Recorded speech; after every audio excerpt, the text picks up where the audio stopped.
Premiere Pro is a smart program, and to link files, you need to follow a few simple steps. Select all the files in the sequence. Right-click on any file.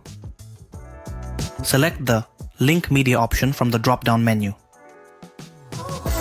Choose one video or one audio file, not a nest. This is necessary for the program to understand where to look for the rest of the files.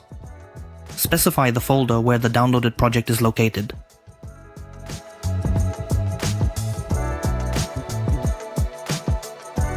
Check the Display Only Exact Name Matches option, so the program highlights the file, and then click Search.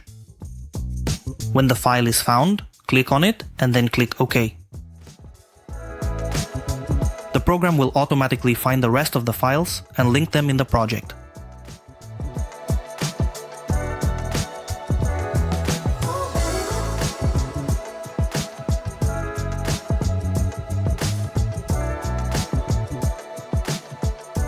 Thank you for watching.